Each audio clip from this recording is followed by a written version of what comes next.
From Washington, this is VOA News.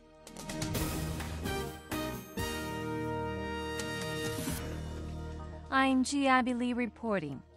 Italian officials say their government has told the European Commission in Brussels it's considering refusing entry to migrants bound for Europe who were rescued from drowning in the Mediterranean. Italy's proposed remedies should stop non-Italian registered ships from entering its ports if their purpose is to disembark migrants. The dramatic move comes after nearly 11,000 asylum seekers and economic migrants, mainly from African countries, arrived in Italian shores in a 4-day period. In a letter to the Commission, Italy's ambassador to the EU, Maurizio Massari, said the situation has become unsustainable. The U.S. is boosting security measures for all foreign airlines flying into American airports, but is not, for now, expanding a ban on carry-on laptop computers.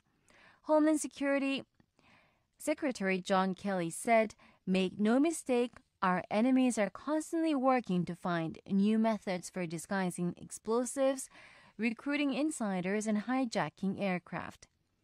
Kelly said the new measures, both seen and unseen by travelers, will be phased in over the next few months.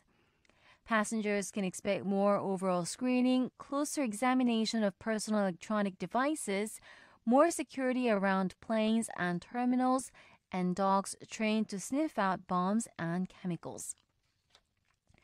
Nikki Haley, the U.S. ambassador to the United Nations, told a congressional panel Wednesday that the United States is now taking a more assertive role at the world body to hold North Korea, Syria, and Venezuela accountable.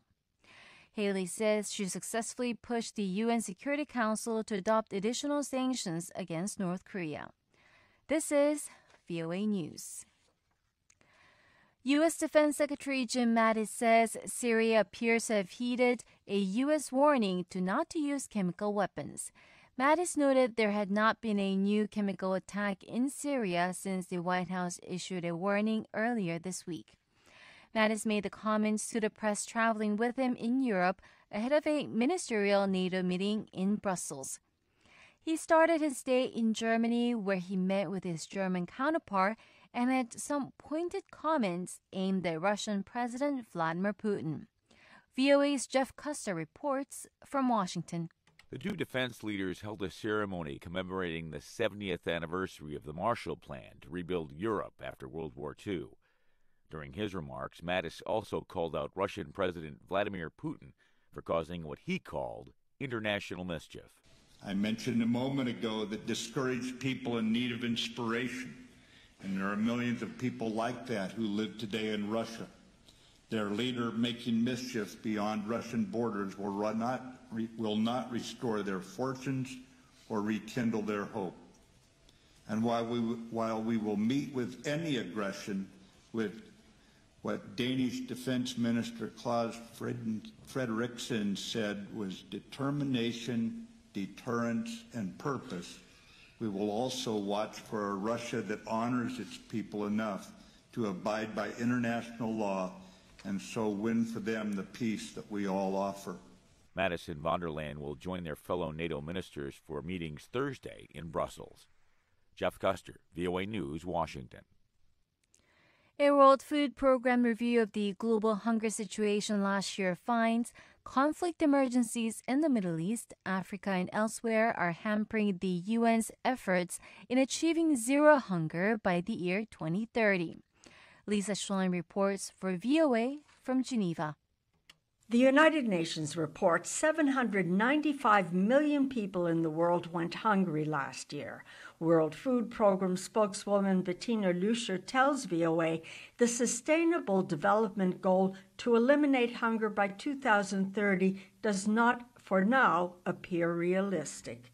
As you know, the world is a mess. We have more emergencies than ever. We have more refugees than ever. And we are struggling on all fronts to help the people be able to feed themselves.